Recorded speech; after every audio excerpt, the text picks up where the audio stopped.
Hello नमस्ते प्यारे विद्यार्थियों और मेरे प्यारे दोस्तों, मैं हूं भरत कुमार और आप सभी का स्वागत है me and my two class के अंतर्गत।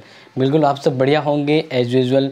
तो हम बात कर रहे हैं अपने नेक्स्ट पार्ट के अंतर्गत, यानी जैसा कि आप सभी को पता होगा ये जो क्लास है वो 12th वालों के लिए है और एनसीईआरटी पैटर्न के अकॉर्डिंग है। और इसमें भी सबसे ज़रूरी जो है कि यहाँ पर जो भी आपको पढ़ाया जा रहा है 12th पॉलिटिकल साइंस का वो अपडेटेड है। अपडेटेड का मतलब है कि 2023-24 के पैटर्न में है, क्योंकि इस बार चेंज हुआ है। बुकें काफ़ी स्टूडेंट के पास पुरानी ही आई है, भले वो नई लाई है बट वो बुकें पुरानी है जो प्रिंटेड है बट न्यू है बुक, लेकिन वो मैटर है वो चेंज नहीं है। बिकॉज इस बार है वो काफ़ी सारे जो चैप्टर है या चैप्टर के अंदर से है वो सिलेबस आउट किया हुआ है। अगर आपके पास नई बुक है उसमें भी आपके वो चैप्टर इन्वॉल्व होंगे जो इस बार एग्जाम में नहीं आने वाले। इसलिए मैं यहाँ पर आपको वही पढ़ाता हूँ या वही पढ़ाने जा रहा हूँ आपकी कंटिन्यू सभी क्लासों में जो सिर्फ और सिर्फ बोर्ड एग्जाम में आने वाला है, और जो चैप्टर आपके आरबीएससी के अकॉर्डिंग हटा दिए गए हैं वो नहीं पढ़ाया जाएगा। ओके, तो इस तरह से इस चैप्टर, ये जो चैप्टर है आपका थर्ड चैप्टर, इसका आज 2 पार्ट है, पार्ट 2। और इसमें जो कट गया है जो आपके एग्जाम में नहीं आएगा वो है उद्योग बनाम कृषि विवाद जो है, वो वाला जो टॉपिक पॉइंट है वो इसमें नहीं है, तो वो नहीं पढ़ाऊंगा। अगर आपको लग रहा है कि आपको ये नहीं पता कि आपके सब्जेक्ट इवन अदर सब्जेक्ट भी है उसमें कौन सा टॉपिक हटा है या कौन सा जुड़ा है, अगर नहीं पता है तो बिल्कुल कमेंट कर दीजिएगा। हो सकता है आपके अगर ज़्यादा कमेंट आए तो उसके ऊपर एक वीडियो बना देंगे जिसमें आपको पता रहे कि कौन सा टॉपिक आपको पढ़ना है कौन सा नहीं पढ़ना है। तो फिलहाल बात करते हैं इसके अंतर्गत। तो जैसे कि हम अगर बात करें तो इससे पहले अपना ये जो लेसन जो है वो है नियोजित विकास की राजनीति। अपना ये जो लेसन है वो क्या है? नियोजित विकास की राजनीति। ओके, और इसके अंतर्गत हमने पहले पढ़ा है, तो आज हम ये पार्ट 2 करने वाले हैं। और पार्ट 2 बहुत ही इजी और बहुत ही इजीली वाला, मतलब कहते हैं बहुत अच्छा वाला टॉपिक ये होने वाला है। क्यों? क्योंकि इससे पहले वाले में हमने वैसे भी देख लिया और बहुत सी चीज़ें अच्छे से क्लियर कर दी है। आप चाहे तो आई बटन में जाइए और वहाँ से आपको मिल जाएगा आपकी क्लास फर्स्ट पार्ट का वीडियो। उस फर्स्ट पार्ट में हमने क्या देखा था? फर्स्ट पार्ट में देखा था कि भाई इस नियोजन यानी हम कैसे कि हमें विकास करना था, उस समय विकास के सामने कुछ चुनौतियाँ आ रही थी और वो चुनौतियाँ क्या थी वह हमने बात करी थी। फिर नियोजन क्या है और विकास की मुख्य धाराएं, विकास की मुख्य क्या अवधारणा है, यानी हमें किस तरह की व्यवस्थाओं को, किस तरह की विकास के लिए अवधारणा यानी मुख्य विचारधारा को अपनाना था कि मिश्रित हम यहाँ पे बात करेंगे पूंजीवादी विचारधारा अपना या समाजवादी, तो वो भी हमने देख लिया था ऑलरेडी। और नियोजन के बारे में अच्छे से जान लिया था। नीति आयोग क्या है वो भी हमने समझ लिया था। आज हमें पढ़ना है पंचवर्षीय योजनाओं के बारे में। क्या पढ़ना है? पंचवर्षीय योजनाओं के बारे में। फिर इसी में हम पढ़ेंगे तीव्र औद्योगिकरण के साथ केरल के एक स्पेशल मॉडल के बारे में। तो इसमें आपके पार्ट इस आपका जो ये पार्ट मतलब अगर बात करें लेसन का तो लेसन 3 है। लेसन 3 के अंतर्गत आपको बता दें कि इस 3 में आपके कुछ जो पार्ट है वो बाहर चले गए हैं, आउट ऑफ हो चुके हैं, वो मैं आपको नहीं पढ़ाऊंगा, तो ध्यान रखिएगा। वैसे अब काफ़ी ज़्यादा इंट्रो कर दिया आपको, अब सीधा सा मैं टॉपिक के ऊपर आता हूँ और आपको बताता हूँ इसके बारे में जो आपको पढ़ना है। जिस तो अब आगे बात करते हैं कि अपने इस लेसन के अंतर्गत जो सबसे ज़रूरी है वह है नियोजन के अंतर्गत कि भारत में किस प्रकार से विकास किया जाए और विकास की जो राजनीति है इसके अंतर्गत क्या व्यवस्था की गई। तो सबसे पहले ध्यान रखना, नियोजन को ध्यान में रखते हुए भारत ने सोवियत मॉडल से प्रभावित होते हुए पंचवर्षीय योजना की व्यवस्था की। पंचवर्षीय का मतलब होता है कि 5 वर्ष के लिए विकास की एक योजना बनाना। तो यहाँ पर हम बात करते हैं पंचवर्षीय योजना के बारे में कि भारत में विकास के लिए सोवियत मॉडल को अपनाया गया और इसके अंतर्गत भारत ने पंचवर्षीय व्यवस्था को अपनाया गया। पंचवर्षीय व्यवस्था क्या है और इसके अंतर्गत अगर आपको बताएं तो यहाँ पर सबसे पहली प्रथम पंचवर्षीय योजना के बारे में मैं आपको बताने वाला हूं। तो इसमें बहुत ही इंपॉर्टेंट चीज़ें हैं वो नोट कर लीजिएगा। प्रथम पंचवर्षीय योजना, अब देखिए ये क्या होता है इसके बारे में अगर मैं आपको समझाऊं तो ध्यान रखिएगा कि यहाँ पर एक सिंपली थिंग होता है कि भारत के पास कितनी इनकम आ रही है, उस इनकम को किस प्रकार से डिवाइड करना है ताकि सही तरह से भारत का विकास किया जा सके। अगले 5 सालों के लिए भारत के पास जो पैसा आएगा उस पैसे को किस किस जगह पे इन्वेस्ट करना है, ये सोच के जो प्लान बनाया जाता है उस अकॉर्डिंग रन होते हैं, तो वो कहलाता है पंचवर्षीय प्लान। पंचवर्ष यानी 5 ईयर प्लान। इसमें 5 वर्ष के लिए पहले डिसाइड कर लिया जाता है कि भारत के लिए कहाँ कहाँ किन जगह पे सोर्स में इनकम जनरेट होगी, तो उस हिसाब से किन जगह इन्वेस्ट करना और कितनी इनकम पैदा होगी। तो यही सोचकर भारत ने पंचवर्षीय योजना का रास्ता अपनाया। इसके अंदर देखो, मैं अगर आपको सिंपली बताऊं तो पंचवर्षीय योजना में देखो क्या होता है, अगर मैं सिंपली से जैसे बताऊं तो इसमें पंचवर्षीय योजना जब भी डिवाइड किया जाता है तो इसके अंतर्गत 2 पार्ट बनते हैं। इसके क्या बनते हैं, 2 भाग बनते हैं कि भाई पंचवर्षीय योजना में जो पैसा है वो 2 भागों में डिवाइड होगा। एक तो भाग इन्वेस्ट होगा केंद्र में और एक भाग का इन्वेस्ट होता है राज्य में। कहाँ होता है, राज्य में, क्योंकि भारत के केंद्र शासित मतलब भारत एक संघीय व्यवस्था है जिसमें केंद्र और राज्य दोनों हैं। तो जो पैसा जो इन्वेस्ट होगा उसको पहले दो अलग अलग तरह से इन्वेस्ट किया जाएगा, एक तो केंद्र में भी होगा, एक राज्य में भी होगा। ठीक है, ये सभी ध्यान रखिएगा। अब इसमें ये होता है कि यहाँ पर तो आपको समझ में आ गया कि पैसा इस जगह पे इन्वेस्ट किया जाएगा। अब मान लीजिए जो भी पंचवर्षीय योजना में जो भी पैसा होगा उस पैसों को इस प्रकार से 2 भागों में डिवाइड तो किया गया, लेकिन अगर और अच्छे से आपको यहाँ पे समझें तो ये पैसा है वह खर्च कैसे किया जाएगा, इन दोनों में खर्च कैसे किया जाएगा। तो वो खर्च है वो भी 2 प्रकार से होगा। एक तो होगा पहले सोचा समझा हुआ जो प्लान है उसमें पैसा इन्वेस्ट करना, यानी जो हमने जो योजना बनाई है आधा पैसा तो वहाँ खर्च करेंगे जहाँ योजना बनाई है, तो आधा पैसा तो हम योजना में खर्च करेंगे, यानी जो हमने 5 वर्ष की योजना बनाई है उसमें आधा पैसा तो अपना जाएगा इंडिया का जो भी 5 वर्षीय योजना में इन्वेस्ट करना है, और आधा पैसा है वो भारत का वो जाएगा गैर योजना व्यय के अंतर्गत। ये दोनों चीज़ें आपको बहुत अच्छे से समझना है। यानी भारत के पास मान लीजिए जैसे एक सिंपल सा एक बताओ, जैसे 100 रुपये हैं, तो 100 रुपये में से भारत ने पहले ही 5 वर्षीय योजना में कहा है कि हमें इतना पैसा यहाँ पर खर्च करना है। तो इस तरह से 10 जो रुपये है उसमें से मान लीजिए अभी 100 रुपये का एकदम से 100 रुपये में से लगभग 60 या 70 रुपये का एवरेज किया जाएगा, या फिर मान लीजिए 50-50 किया जाए तो 50 जो रुपये हैं वो तो योजना पहले बना दी उसमें इन्वेस्ट होगा, और 50 रुपये है वो अचानक से कोई काम पड़ जाए तो उसमें इन्वेस्ट करना होगा। तो बिना प्लानिंग की योजना में खर्च करना, इस प्रकार से जो पैसे होंगे उसका खर्च इस प्रकार से किया जाएगा, और उस पैसे का जो बंटवारा है वो केंद्र राज्य में अलग अलग योजना में होगा। ये दोनों चीज़ें आपको समझ में आ गई ना, बहुत अच्छे से आपको एक्सप्लेन कर रहा हूँ क्योंकि मुझे पता है अगर ये चीज़ें आप अच्छे से समझेंगे देन उसको एग्जाम में बहुत बढ़िया तरीके से लिख सकते हैं।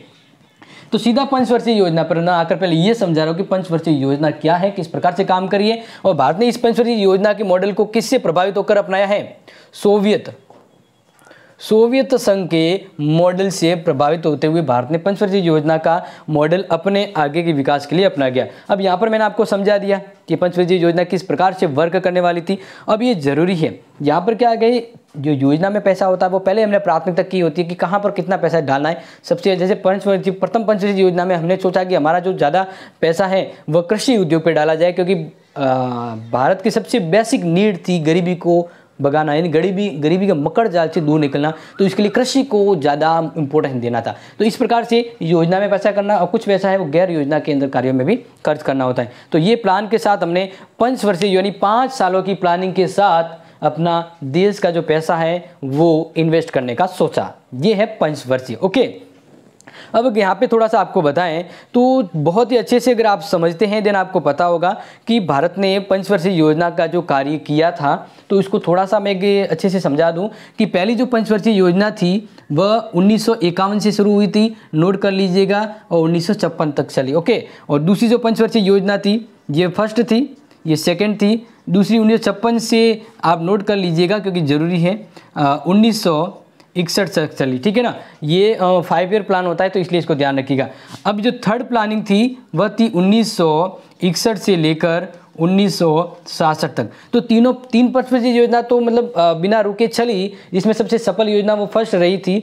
लेकिन फिर जो चौथी पंचवर्षीय योजना थी, मोस्ट इधर से ध्यान रखिएगा, चौथी पंचवर्षीय योजना 1967 में शुरू होने वाली थी, लेकिन भारत में जब एक तो आपातकाल एक तो मतलब कहते हैं ना सूखा और आपात पड़ गया, यानी एकदम अकाल पड़ गया था। और दूसरे साथ कुछ समय पहले चीन के साथ युद्ध हुआ था और वापस 1965 में पाकिस्तान के साथ हुआ। तो फिर इस तरह से पैसों का अस्त व्यस्त और सही प्लानिंग न होने की वजह से चौथी पंचवर्षीय योजना स्टार्ट नहीं हुई।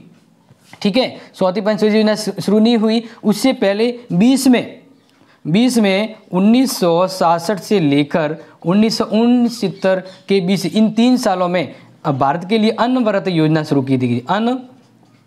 अनवरत योजना, यानी अनवरत योजना का मतलब है कि हर एक साल के लिए पैसा इन्वेस्ट करना, यानी एक साल की प्लानिंग चलाई थी। तो 3 साल तक तो ये चला, क्योंकि भारत को पूरा तरह से मैनेजमेंट करना था, युद्ध हुआ था तो काफ़ी पैसा अस्त व्यस्त हो गया था।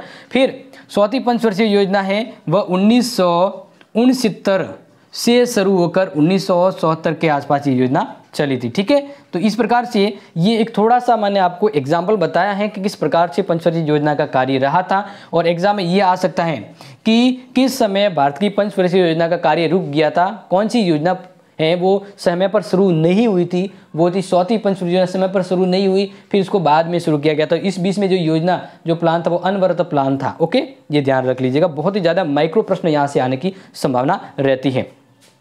अब यहाँ से मोस्ट ऑफ चीज़ें मैंने आपको बता दी हैं।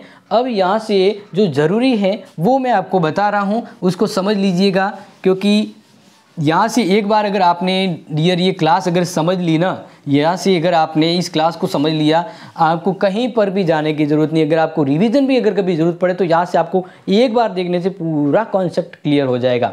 अब बात करते प्रथम पंचवर्षीय योजना को हम बता देते हैं, क्योंकि अभी इसमें बीच में मैंने थोड़ा आपको मीन्स एक्सप्लेन कर दिया है। प्रथम पंचवर्षीय योजना में एक्चुअली में क्या था कि इस योजना को बनाने वाले कौन थे। सबसे पहले तो हमें हर योजना के बारे में पता होना चाहिए कि इस योजना को बनाने वाले कौन थे, यानी ये योजना किन के प्रयासों से बनी, प्लानिंग किसके प्रयासों से 5 वर्ष के लिए डिसाइड की गई। तो इसमें आप ध्यान रखिएगा, तो भारत के युवा जो योजनाकार थे, अर्थशास्त्री थे, जिनका नाम है के.एन.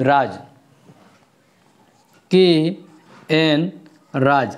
ये भारत के युवा अर्थशास्त्री थे। इन्होंने भारत के लिए पंचवर्षीय योजना की प्लानिंग बनाई, पहली पंचवर्षीय योजना की। और इस योजना के अंतर्गत इन्होंने ये डिसाइड किया कि भारत अब पूरी तरह से मतलब अस्त व्यस्त हो चुका है, गरीबी के मकड़ जाल में फंसा हुआ है। तो भारत को अब शुरुआत में बड़ा टारगेट नहीं सोचना चाहिए, शुरुआत में भारत को अपने विकास के लिए धीमी गति से चलना चाहिए, ये सोचना था इनका। शुरुआत में ये जो आर्थिक विकास है, शुरुआत में ये जो विकास की जो स्पीड है वो कैसी होनी चाहिए, धीमी होनी चाहिए। हमें शुरुआत में अपने बेसिक स्ट्रक्चर को मजबूत करना है। ओके, तो ये चीज़ आप तो यहाँ पर नोट समझ लीजिएगा। इसके बाद जैसे अगर आपको बता दिया जाए, अगर इन्होंने ये भी कहा था कि तेज़ गति से हम चलते हैं, अर्थव्यवस्था के लिए बड़ा सोच के बड़ा इन्वेस्ट करने की सोचते हैं, तो भारत के अभी तक खाने की भी लाले पड़ रही नहीं, भारत पूरी तरह से कमज़ोर है, खाद्यान्न की कमी है, तो हम बड़े उद्योग धंधे इंडस्ट्री नहीं लगा सकते, योजना फेल हो जाएगी। इस तरह से इन्होंने शुरुआत धीमे से करनी सबसे बढ़िया समझी। ओके,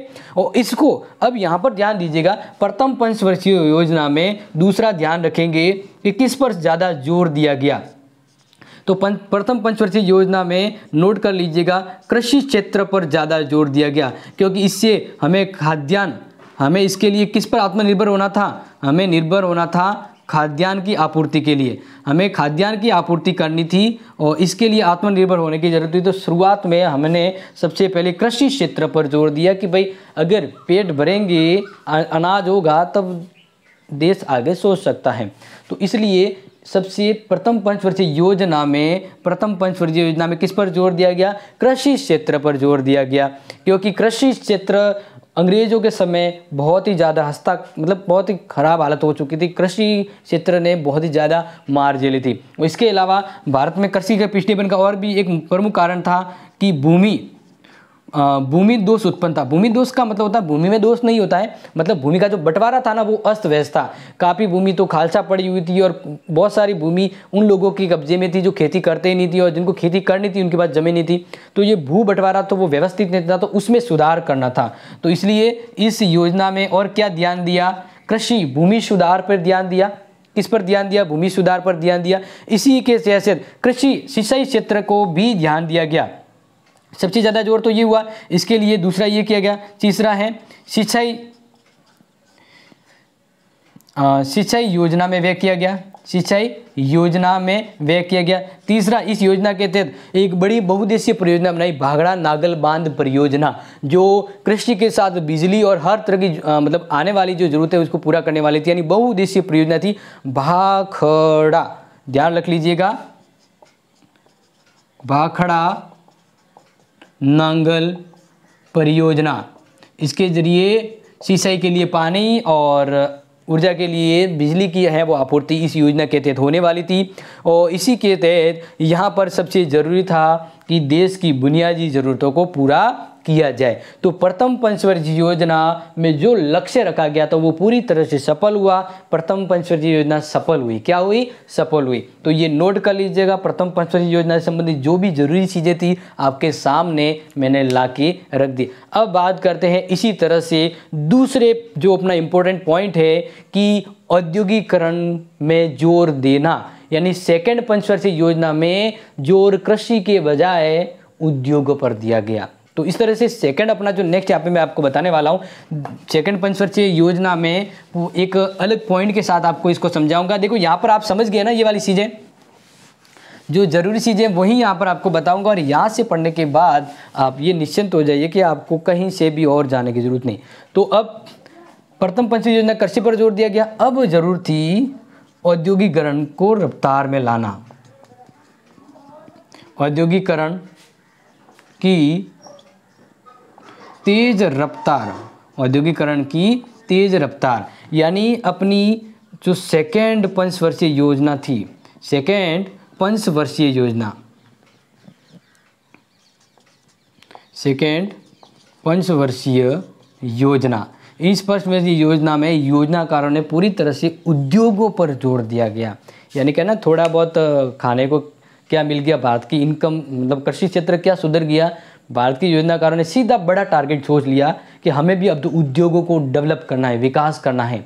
यानी शुरुआत थी धीरे धीरे चलती, अचानक तेज गति वाला जो योजना है वो बना ली। और इस तरह से जब थोड़ा थोड़ा खड़े होकर चलने की बजाय सीधा यहाँ पे दौड़ने वाला प्लान बना दिया, तो इस तरह से कहीं ना कहीं तेज गति से ये विकास है या ये जो प्लान है इसमें इस गड़बड़ी की वजह से योजना, ये जो प्लान पंचवर्षीय सेकंड जो पंचवर्षीय योजना थी वो अपने जो टारगेट लक्ष्य था वहाँ तक नहीं पहुँच पाई थी। लेकिन इसके अंतर्गत आपको क्या ध्यान रखना है, सबसे पहले तो सेकंड पंचवर्षीय योजना के जो योजनाकार है वो कौन है, यानी किसके नेतृत्व में ये योजना बनाई गई। तो ध्यान रखिएगा, पीसी महालनोबिस, महालनोबिस ये योजनाकार थे। सेकेंड यानी द्वितीय पंचवर्षीय योजना को बनाने वाले पीसी महालनोबिस, याद रह जाएगा, बिल्कुल अच्छे से याद रह जाएगा। अब इस योजना में सबसे ज़्यादा जो जोर या बल किस क्षेत्र पर दिया गया, उद्योगों पर। किस पर जोर दिया गया, उद्योगों पर, कि ज़्यादा से ज़्यादा उद्योग बना दिया जाए, यानी पैसे से पैसा कमाना। यानी देखो देश में अगर इनकम पैसे होंगे तभी तो होगा, क्योंकि लोगों के पास शुरुआत में न तो पैसा था और न खर्च कर सकते थे, यानी न तो आमदनी इतनी बढ़िया थी न उसका खर्च था, यानी गरीबी लेवल बहुत डाउन था। तो 1900 लगभग बात करें कि 60-70 के आसपास जाकर लोगों के पास इनकम लायक पैसे भी आने लगे थे, जबकि यहाँ पर बहुत ही स्तर डाउन था। अब देखो इस योजना का, जैसे अभी मैंने बात कर फर्स्ट योजना में धीमी गति की शुरुआत थी, लेकिन इस योजना देखो प्रथम पंचवर्षीय योजना में क्या सोचा गया था कि धीमी गति से विकास करेंगे। क्या करेंगे, धीमी गति से विकास करेंगे, धीमा विकास करेंगे, धीमी विकास करेंगे, धीमी रणनीति थी, ठीक है ना, ये सोचा गया था। लेकिन इस बार इस योजना का जो उद्देश्य था वो ये था कि इस योजना में तुरंत तेज गति से विकास करना है, यानी तेज गति से संरचनात्मक, तेज गति से संरचनात्मक बदलाव, संरचनात्मक बदलाव हमने तेज विकास करना। तो इस योजना के तहत, सोची समझी योजना के तहत उद्योगों पर जोर दिया गया, और साथ ही साथ उन्होंने ये सोचा कि हमें विदेशों से जो माल मंगवाया जाता है उसमें हमारा विदेशी मतलब हमारी जो विदेशी मुद्रा है वो खर्च करनी पड़ती है, तो इससे देश में पैसों का भंडार की कमी रहेगी। तो फिर क्या किया कि देश से जो भी माल मंगवाया जा रहा है उस पर ज़्यादा टैक्स लगा दिया, ताकि लोग वो माल मंगवाए नहीं और लोगों को ज़रूरत हो तो यहीं से अपनी पूर्ति ज़रूरत पूरी करे। तो इसलिए इस तरह की इस प्लान के तहत जब ज़्यादा शुल्क लगा दिया गया आयात पर, तो फिर इससे छोटे उद्योग थे जो उनको बढ़ावा मिला। एक तो इसमें ये किया गया। दूसरा, इस योजना के तहत पूरा का पूरा जो योजना थी वो सार्वजनिक क्षेत्र के बैनर तले होने वाली थी। सार्वजनिक स्तर पर यानी सरकार के अंडर में बड़े बड़े उद्योगों को विकास किया जा रहा था। जैसे मैं एक दो आपको उदाहरण जैसे बताऊं तो जैसे बिजली,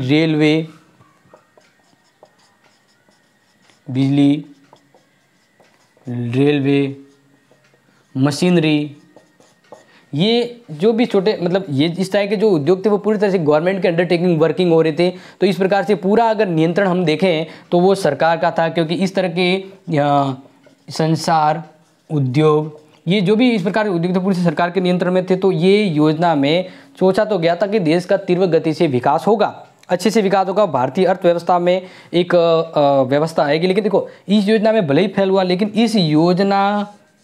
इस सेकंड पंचवर्षीय योजना में जब उद्योगों पर जोर दिया गया तो यहाँ से अगर एक बढ़िया हुई थी कि भारत में औद्योगिकरण की शुरुआत हो गई थी। किसकी शुरुआत हो गई थी?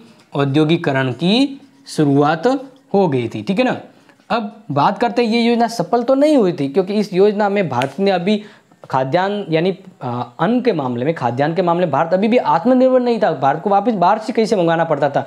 तो इसलिए भारत ने जल्दबाजी में सेकंड योजना में थोड़ा उद्योगों पर जोर दिया गया। बट योजना में कहीं ना कहीं सफल तो हुई थी। पूरी तरह से हम नहीं कह सकते कि कुछ चीज़ें हैं जो समय के अकॉर्डिंग बदलाव अपनाई गई थी यानी काम आ गई थी, ठीक है।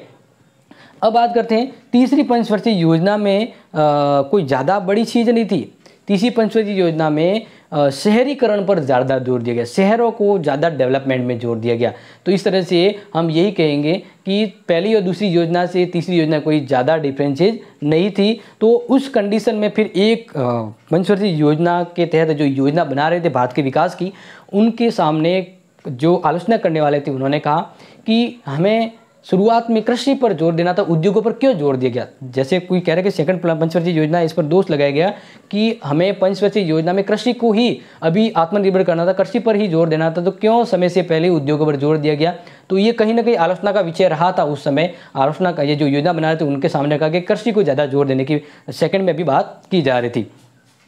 अब नेक्स्ट बात करते हैं तो अपना जो अंतिम है, यानी यहाँ पर अगर आपको बताएं, अगर आपके पास बुक हो, देखो मैं आपको बताने के लिए बुक भी यहाँ पर रखता हूँ ताकि आपको ये पता रहे कि कौन सा चैप्टर में आपको मतलब कौन सा पॉइंट यहाँ पर आपको बताने वाला हूँ, ठीक है। तो अगर मैं आपको बताऊँ कि कौन सा आपकी बुक से कट गया है तो वो मैं आपको यहाँ पर बता देता हूँ। देखो ये बुक भी मैं आपको लेके आया हूँ आपके साथ, और यहाँ पर आपको बता देता हूँ। ये आपके बुक में मुख्य विवाद लिखा हुआ है, ये कट गया है, लास्ट यहीं तक है विकेंद्रित नियोजन, जो अभी मैं आपको बताने वाला हूँ। तो मुख्य विवाद के अंतर्गत ये जो आगे वाला जो भी है, ये वाला निजी बनाम सार्वजनिक हो गया, मुख्य परिणाम हो गया, ठीक है। इसके अलावा भूमि सुधार हो गया, खाद्य संकट हो गया, हरित क्रांति हो गई। तो ये जो भी है, ये जो 3-4 पेज है यानी 55 से लेकर आपके यहाँ पर जो 62 तक पेज तक जो है वो पूरा का पूरा आपके इस बार एग्जाम में नहीं है, सिर्फ यहाँ तक है विकेंद्रीकृत नियोजन। ओके, तो ये जो कट गया उसके अपडेट के बारे में आपको बता दिया है। तो अब बात करते हैं लास्ट में जो बता है विकेंद्रीकृत नियोजन के बारे में। विकेंद्रीकृत नियोजन, देखो विकेंद्रीकृत नियोजन का सीधा सा मीन्स है नियोजन यानी प्लानिंग, विकास। तो यहाँ पर कहा गया है कि देश में शासन भी विकेंद्रीकृत होना चाहिए, यानी जैसी बात करते हैं कि केंद्र सरकार है, राज्य सरकार है, स्थानीय सरकार है, इस प्रकार से देश में वास्तविक लोकतंत्र कायम होता है। तो नियोजन भी, प्लानिंग भी ऐसी ही होनी चाहिए। ऐसा नहीं कि प्लान है वो केंद्र सरकार ही बनाए और वही सब कुछ काम करे, वही इन्वेस्ट करे, वही अर्निंग दे, राज्यों को या स्थानीय सरकार को मौका न दिया जाए, ऐसी प्लानिंग नहीं होनी चाहिए। नियोजन ऐसा होना चाहिए, प्लानिंग ऐसी होनी चाहिए कि ऊपर से लेकर नीचे तक और नीचे से लेकर ऊपर तक हर स्तर पर विकास हो। तो ये होता है विकेंद्रीकृत। विकेंद्रीकृत का मतलब जैसे कहते हैं ना, एक तो सेंटर बिंदु होता है, पूरा पावर इधर रहता है, लेकिन विकेंद्रीकृत में क्या होता है कि हर स्तर पर उनको भी मौका दिया जाता है अपने विकास का।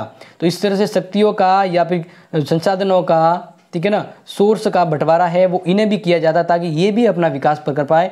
सेंटर पर जोर ना हो, इनके पास भी इनकम जनरेट के सोर्स हो, इनके पास भी अपने संसाधन हो और वे भी नियोजन में अपना सहयोग कर सके, विकास में सहयोग कर सके। इस प्रकार की जो प्लानिंग होगी जिसमें क्षेत्रीय यानी राज्यों की भी सहायता, उन्हें भी संसाधन और रेवेन्यू दिए जाए, यानी ज़्यादा कहते हैं कि कड़क नियोजन नहीं होना चाहिए। इस तरह से विकेंद्रीकृत नियोजन कहलाता है। मैंने यहाँ पर विकेंद्रीकृत का नाम ही अलग लिख दिया है, इसको देख लीजिए।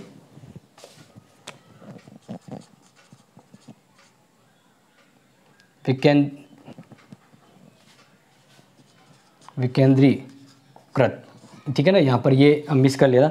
तो यहाँ से आपको समझ में आ गया है। अभी मैंने बताया कि हर बार यही होता है कि केंद्र ज़्यादा पावरफुल रहता है, लेकिन विकेंद्रीकृत का मतलब केंद्र के एक ही केंद्र के बजाय बहुत सारे केंद्रों में यानी बहुत जगह से योजना का संचालन किया जाए, जिससे हर जगह के हर क्षेत्र का एक विकास हो पाए। इसी को ध्यान में रखते हुए यहाँ पर ये कहा गया कि नियोजन का विकेंद्रीकृत, नियोजन का मतलब ये नहीं है कि बड़े बड़े उद्योगों को विकास करना, बड़े बड़े उद्योग धंधे इंडस्ट्री वगैरह बनाना, नहीं।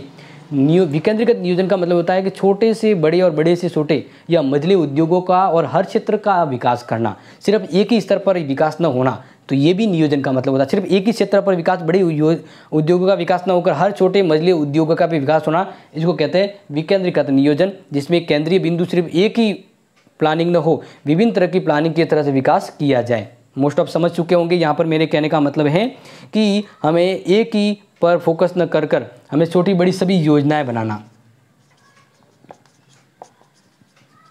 छोटी बड़ी सभी योजना एवं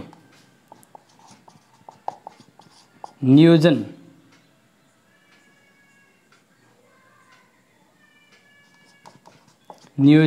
प्रत्येक स्तर पर होना। इसका मतलब ये भी है कि सिर्फ बड़े उद्योगों को न देकर मझले उद्योगों को, मध्यम उद्योगों को भी विकास का अवसर देना, छोटे मोटे उद्योगों के विकास में भी योगदान देना। तो इसी के अंतर्गत एक उदाहरण दिया है केरल का। किसका दिया है? केरल का। कि केरल में उस समय, केरल में मान लीजिए लोगों के पास ज़्यादा पैसा भी नहीं था, लेकिन फिर भी केरल में आज के समय एजुकेशन लेवल बहुत ज़्यादा है, लोगों की जीवन प्रत्याशा भी बढ़ी हुई है, लोगों के पास आय के संसाधन उपलब्ध है, यानी वह भूखे नहीं मर रहे। तो ऐसा क्या प्लान बनाया वहाँ की सरकार ने कि वहाँ पर ज़्यादा पैसा ना होते हुए भी केरल एक सफल राज्य की तरह काम करा और एक एजुकेशन सबसे बढ़िया है वहाँ पर। तो इसी को ध्यान रखें। तो केरल ने अपने विकास के लिए एक मॉडल बनाया था, जिसको हम कहेंगे, सिंपली याद रखें, केरल मॉडल। क्या नाम दिया था उनको?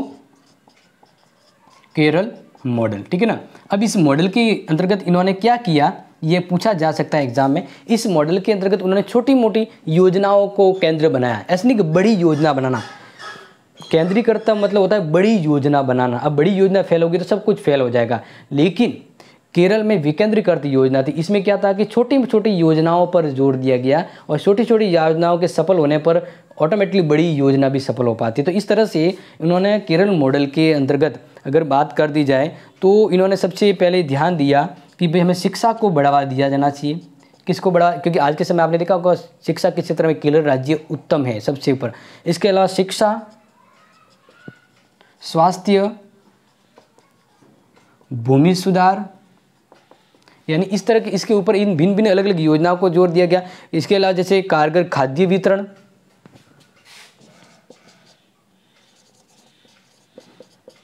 कारगर खाद्य वितरण एवं गरीबी